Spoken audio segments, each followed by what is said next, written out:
اب حضرت رحمۃ اللہ علیہ کی بات اچھی طرح سمجھیں۔ فرماتے ہیں ما کان محمد ابا احد من رجالکم ولکن رسول اللہ و خاتم النبیین۔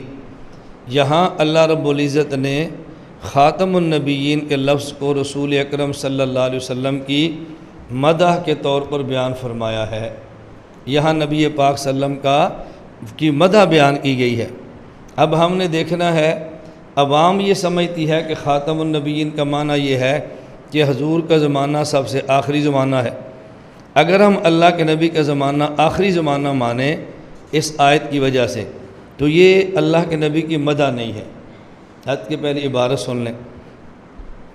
فرماتے ہیں عوام کے خیال میں تو رسول اللہ صلی اللہ علیہ وسلم کا خاتم ہونا بئی معنی ہے کہ آپ کا زمانہ انبیاء سابق کے زمانہ کے بعد، اور آپ صلی اللہ علیہ وسلم سب میں آخری نبی ہیں۔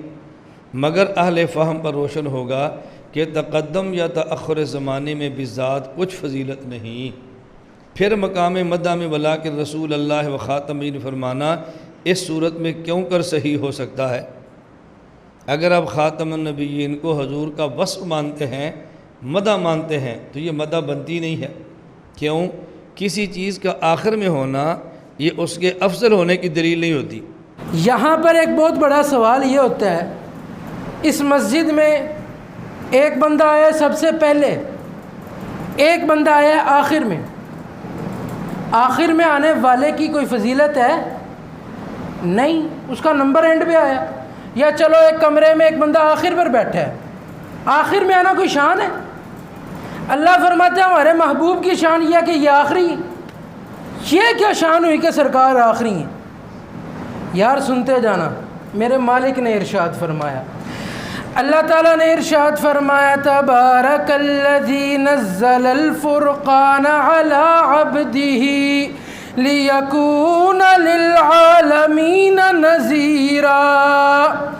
اللہ تعالیٰ نے آدم علیہ السلام کو نبوت عطا فرمائی، ان کے بعد جب نوح علیہ السلام کو عطا فرمائی، آدم علیہ السلام کی نبوت کا سکہ بند، شریعت بند۔ نوح علیہ السلام کے بعد اللہ تعالیٰ نے جس کو نبوت عطا فرمائی، اس نے ساری نبوتوں کا پہلے سکہ بند کر دیا۔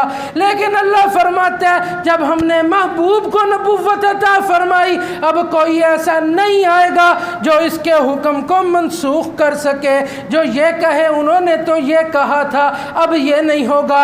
اب تا صبح قیامت اگر ڈنکے بجیں گے تو وہ نبی علیہ السلام کے بجیں گے۔